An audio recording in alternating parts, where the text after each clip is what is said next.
जय श्री कृष्णा। राधे राधे भक्त जनों, आज आप सुनेंगे बृहस्पतिवार की व्रत कथा। जो बृहस्पतिवार के व्रत कथा सुनते हैं उन पर बृहस्पति भगवान प्रसन्न हो जाते हैं, उनकी सारे मनोकामना को पूर्ण कर देते हैं। बृहस्पति देव की कथा सुने तो पूरा सुने, अधूरा मत सुने।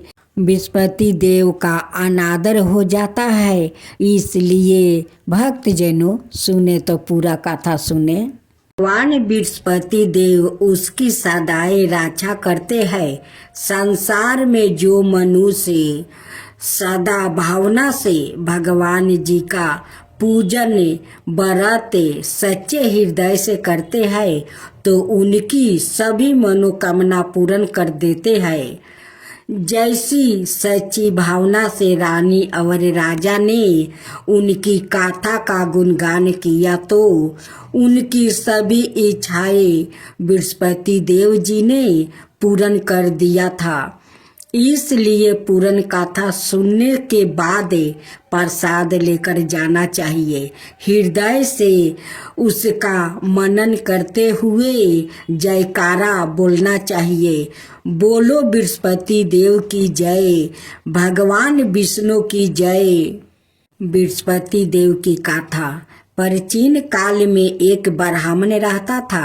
वो बहुत निर्धन था। उसके कोई संतान नहीं थी। उसकी पत्नी बहुत मलिनता के साथ रहती थी।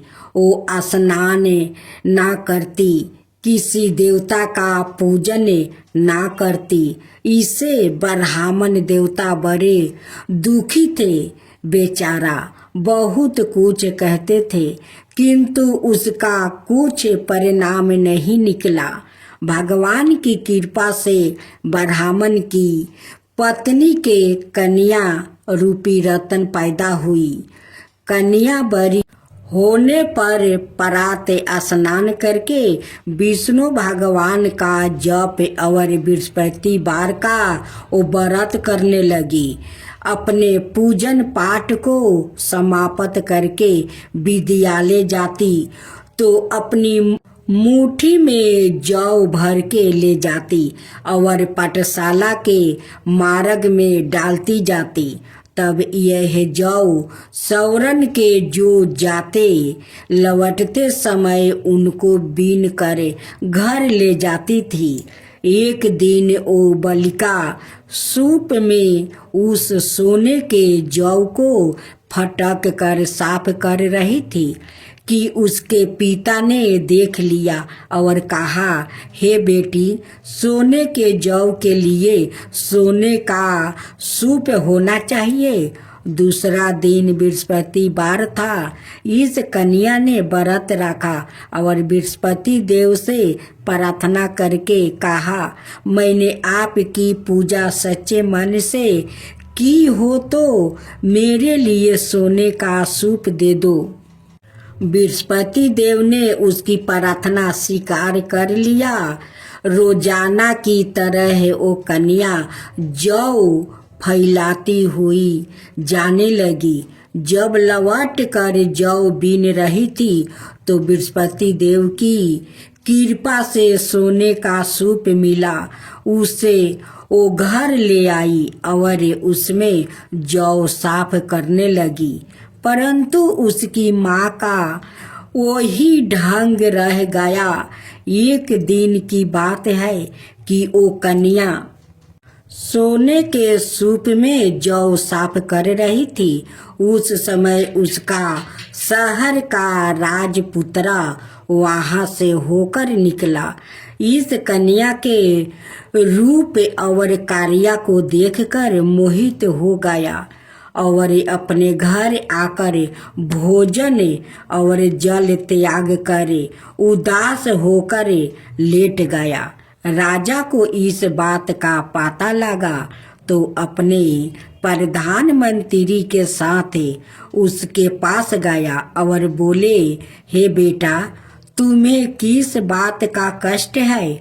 किसी ने अपमान किया है अथवा और कारण हो सो कहो, मैं वही कार्य करूँगा जिससे तुम्हें प्रसन्नता हो।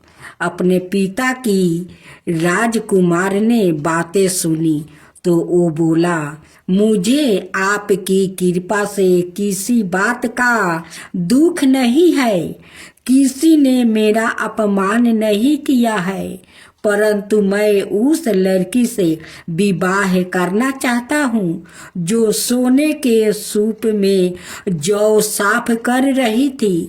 यह सुनकर राजा आश्चर्य में पड़ गया और बोला, हे बेटा, इस तरह की कन्या का मिलेगी, तुम ही उस लड़की के पता लगाओ, मैं उसके साथ तेरा विवाह अवश्य ही करवा दूंगा। राजकुमार ने उसे लड़की के घर का पता बतलाया। तब मंत्री उस लड़की के घर गया और ब्राह्मण देवता को सभी हाल बतलाया। ब्राह्मण देवता राजकुमार के साथ अपनी कन्या का विवाह करने के लिए तैयार हो गया और विधि विधान के अनुसार ब्राह्मण की कन्या का विवाह राजकुमार के साथ हो गया। कन्या के घर से जाते ही पहले की भांति उस ब्राह्मण देवता के घर में गरीबी का निवास हो गया। अब भोजन के लिए भी अन्न बड़ी मुश्किल से मिलता था। एक दिन दुखी होकर ब्राह्मण देवता अपनी पुत्री के पास गया। बेटी ने पिता की दुखी अवस्था को देखी और अपनी माँ का हाल पूछी। तब ब्राह्मण ने सभी हाल कहा। कन्या ने बहुत सा धन देकर अपने पिता को विदा कर दी। इस तरह ब्राह्मण का कुछ समय सुख पूर्वक व्यतीत हुआ। कुछ दिन बाद फिर वही हाल हो गया। ब्राह्मण फिर अपनी कन्या के यहाँ गया और सारा हाल कहा तो लड़की बोली, हे पिताजी, आप माताजी को यहाँ ले आओ, मैं उसे विधि बता दूंगी जिससे गरीबी दूर हो जाएगा। वो ब्राह्मण देवता अपनी पत्नी को साथ लेकर पहुँचे तो अपनी माँ को समझाने लगी, हे माँ, तुम प्रातः काल प्रथम स्नादि करके विष्णु भगवान का पूजन करो तो सब दरिद्रता दूर हो जाएगी। परंतु उसकी माँ ने एक भी बात नहीं मानी और प्रातः काल उठकर अपनी पुत्री के बच्चों की जूठन को खा लिया। इससे उसकी पुत्री को भी बहुत गुस्सा आया और एक रात को कोठरी से सभी सामान निकाल दिया और अपनी माँ को उसमें बंद कर दिया। प्रातः काल उसे निकाला और स्नादि करा के पाठ करवाया तो उसकी माँ की बुद्धि ठीक हो गई और फिर प्रत्येक बृहस्पतिवार को व्रत रखने लगी। इस व्रत के प्रभाव से उसके माँ बाप बहुत ही धनवान और पुत्रवान हो गया और बृहस्पति जी के प्रभाव से इस लोक के सुख भोग कर स्वर्ग को प्राप्ति हुआ। सब बोलो विष्णु भगवान की जय, बोलो बृहस्पति देव की। भक्त जनों, आज बृहस्पतिवार है। आप बृहस्पति भगवान की आज आप लोग कथा सुने। बृहस्पतिवार का जो लोग बृहस्पति देव के श्रद्धा भक्ति से कथा सुनते हैं उस पर बृहस्पति देव प्रसन्न हो जाते हैं। बृहस्पति देव की जय हो, बृहस्पति देव की जय हो। प्राचीन समय की बात है। एक नगर में एक बड़ा व्यापारी रहता है। वो जहाज़ों में माल लाद कर दूसरे शहरों में भेजा करता है। वो जिस प्रकार अधिक धन कमाता है उसी प्रकार जी खोलकर दान भी करता है, परंतु उसकी पत्नी अत्यंत कंजूस है। वो किसी को एक डमरी भी नहीं देने देती है। एक बार सेठ जब दूसरे देश में व्यापार करने गया तो पीछे से विस्पति देव ने साधु भेष में उसकी पत्नी से भिक्षा मांगने आई। व्यापारी की पत्नी विस्पति देव से बोली, हे साधु महाराज, मैं इस दान और पुण्य से तंग आ गई हूँ। आप कोई उपाय बताइए जिससे मेरा सारा धन नष्ट हो जाए और मैं आराम से रह सकूं। मैं यह धन लुटाता हुआ नहीं देख सकती। विस्पति देव ने कहा, हे देवी, तुम बड़ी विचित्र हो। संतान और धन से कोई दुखी होता है। अगर अधिक धन है तो इसे शुभ कामों में लगाया करो। कुंवारी कन्याओं का विवाह करवाओ, विद्यालय और बाग बगीचा का निर्माण करवाओ। ऐसे पुण्य कार्य करने से तुम्हारा लोक परलोक सार्थक हो सकता है। परंतु साधु की इन बातों से व्यापारी की पत्नी को खुशी नहीं हुई। उसने कहा, मुझे ऐसा धन की आवश्यकता नहीं है जिसे मैं दान दूं।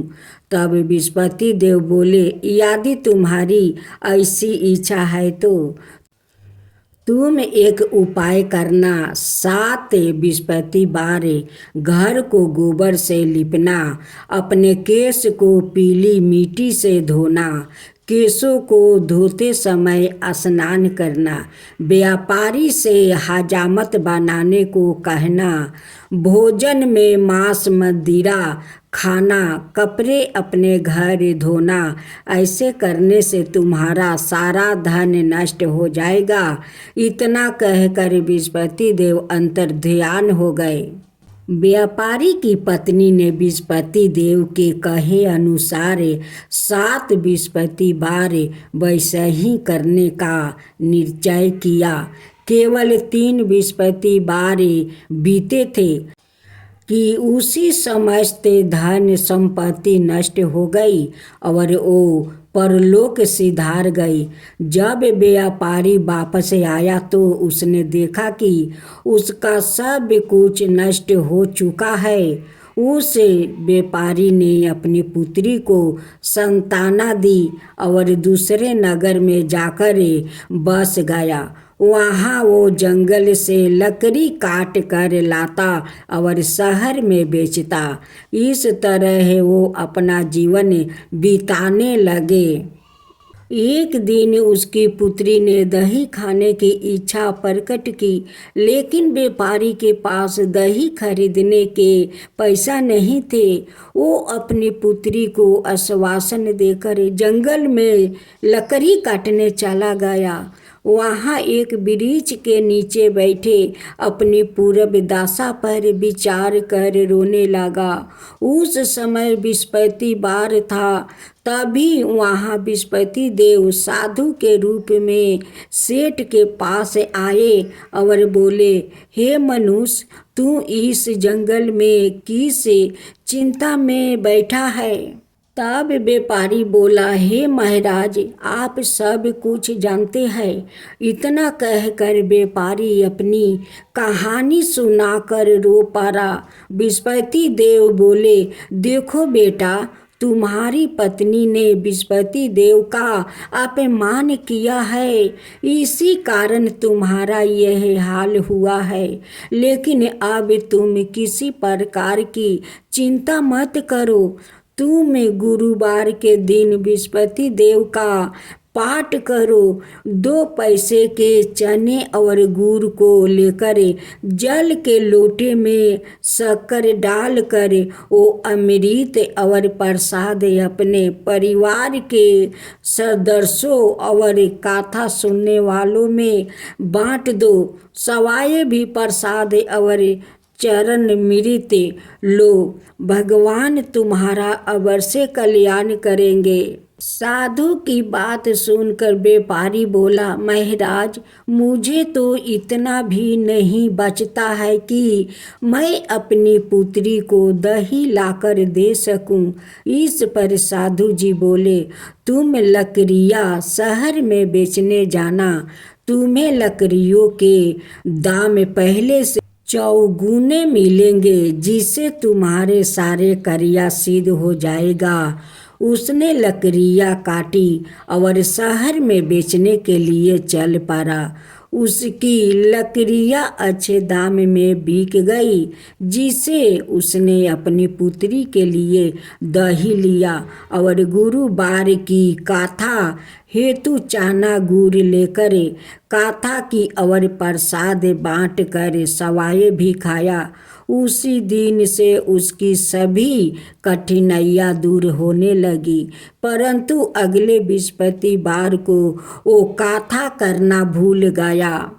अगले दिन वहाँ के राजा ने एक बड़े यज्ञ का आयोजन करे पूरे नगर के लोगों के लिए भोजन का आयोजन किया है। राजा की आज्ञा अनुसार पूरा नगर राजा के महल में भोजन करने गया, लेकिन व्यापारी वो उसकी पुत्री तनिक विलंब से पहुँचे। अंत उन्हों दोनों को राजा ने महल में ले जाकर भोजन करवाया। जब वो दोनों लौट कर आए तभी रानी ने देखा कि उसकी खूंटी पर टांगा हार गायब है। रानी को व्यापारी और उसकी पुत्री पर संदेह हुआ कि उसका हार उन दोनों ने ही चुराया है। राजा की आज्ञा से उन दोनों को कारावास की कोठरी में कैद कर दिया गया। कैद में पड़कर दोनों अत्यंत दुखी हुए। वहाँ उन्होंने बृहस्पति देवता का स्मरण किया। बृहस्पति देव ने प्रकट होकर व्यापारी को उसकी भूल का अभ्यास करवाया और उन्हें सलाह दी कि गुरुवार के दिन कैद खाने के दरवाजे पर तुम्हें 2 पैसा मिलेंगे, उनसे तुम चने और मुनका मंगवाकर विधि पूर्वक बृहस्पति देवता का पूजन करना, तुम्हारे सब दुख दूर हो जाएंगे। बृहस्पतिवार को कैद खाने के दरवाजे पर उन्हें 2 पैसे मिले। बाहर सड़क पर एक स्त्री जा रही थी। व्यापारी ने उसे बुलाकर गुड़ और चने लाने को कहा। इस पर वो स्त्री बोली, मैं अपनी बहू के लिए गहने लेने जा रही हूँ, मेरे पास समय नहीं है। इतना कहकर वो चली गई। थोड़ी देर बाद वहाँ से एक और स्त्री निकली। व्यापारी ने उसे बुलाकर कहा कि हे बहन, मुझे बृहस्पतिवार की कथा करानी है, तुम मुझे 2 पैसे का गुड़ चना ला दो। बृहस्पति देव का नाम सुनकर वो स्त्री बोली, भाई मैं तुम्हें अभी गुड़ चना लाकर देती हूँ। मेरा एकलौता पुत्र मर गया है। मैं उनके लिए कफन लेने जा रही थी, लेकिन मैं पहले तुम्हारा काम करूँगी, उसके बाद अपने पुत्र के लिए कफन लाऊंगी। वो स्त्री बाजार से व्यापारी के लिए गुड़ चना ले आई और सवाए भी बृहस्पति देव की कथा सुनी। कथा के समाप्त होने पर वो स्त्री कफन लेकर अपने घर गई। घर पर लोग उसके पुत्र की लाश को राम नाम सत्य है कहते हुए शमशान ले जाने की तैयारी कर रहे थे। स्त्री बोली, मुझे अपने बेटे का मुख देख लेने दो। अपने पुत्र का मुख देखकर उस स्त्री ने उसके मुंह में प्रसाद और चनरा मृत डाल दिया। प्रसाद और चरणामृत के प्रभाव से वो पुनर्जीवित हो गया। पहली स्त्री जिसने बृहस्पति देव का निरादर किया था, वो जब अपने पुत्रा के विवाह हेतु पुत्रा वधू के लिए गहने लेकर लौटी और जैसे ही उसका पुत्रा घोड़ी पर बैठकर निकला, वैसे ही घोड़ी ने ऐसी उछाल मारी कि वो घोड़ी से गिरकर मर गया। यह देख स्त्री रो रो कर बृहस्पति देव से क्षमा याचना करने लगी। उस स्त्री की मिनती से बृहस्पति देव साधु भेष में वहाँ पहुंचकर कहने लगे, देवी तुम्हें अधिक विलाप करने की आवश्यकता नहीं है। यह बृहस्पति देव का अनादर करने का कारण हुआ है। तुम वापस जाकर मेरे भक्त से क्षमा मांगकर कथा सुनो, तब ही तुम्हारी मनोकामना पूरी होगी। जेल में जाकर उस स्त्री ने व्यापारी से माफ़ी मांगी और कथा सुनी। कथा के उपरांत वो प्रसाद और चरणामृत लेकर अपने घर वापस गई। घर आकर उसने चरणामृत अपने मृत्यु पुत्रा के मुख में डाली। चरणामृत के प्रभाव से उसका पुत्र भी जीवित हो उठा। उसी रात बृहस्पति देव राजा के सपने में आया और बोले, हे राजन, तुम जिस व्यापारी और उसके पुत्री को जेल में कैद कर रखा है वो बिल्कुल निर्दोष है। तुम्हारी रानी का हार वही खूंटी पर टांगा है। दिन निकला तो राजा रानी ने हार खूंटी पर लटका हुआ देखकर राजा ने उस व्यापारी और उसकी पुत्री को रिहा कर दिया और उन्हें आधे राज्य देकर उसकी पुत्री का विवाह ऊंचे कुल में करवाकर दहेज में हीरे जवाहरात दिया। ओम जय बृहस्पति देवा, जय बृहस्पति देवा, छिन छिन भोग लगाऊं के दली फल मेवा। ओम जय बृहस्पति देवा, जय बृहस्पति देवा। तुम पुराण परिमत माँ तुम अंतर्यामी, जगत पिता जगदीश्वर तुम ही सबके स्वामी। ओम जय बृहस्पति देवा, जय बृहस्पति देवा। चरणामृत निज निर्मल सबके पातक हरता, सकल मनोरथ दायक कृपा करो भक्तो। ओम जय बृहस्पति देवा, जय बृहस्पति देवा। तन मन धन अर्पण कर जो जन शरण पारे, प्रभु प्रकट तब हो करे आकर दुआरे खरे। ओम जय बृहस्पति देवा, जय बृहस्पति देवा। दीन दयाल दया निधि भक्तन हितकारी, पापी दोष सब हरता भाव बंधन हारी। ओम जय बृहस्पति देवा, जय बृहस्पति देवा। सकल मनोरथ दायक सब संशय हरो, विषय विकार मिटाओ संतन सुखकारी। ओम जय बृहस्पति देवा, जय बृहस्पति देवा। जो कोई आरती तेरी प्रेम सहित गावे, जेठाय नंदय नंदन कर सो निश्चय पावे। ओम जय विष्णुपति देवा, जय विष्णुपति देवा। सब मिलकर बोलो विष्णुपति भगवान की जय, विष्णुपति देव की जय।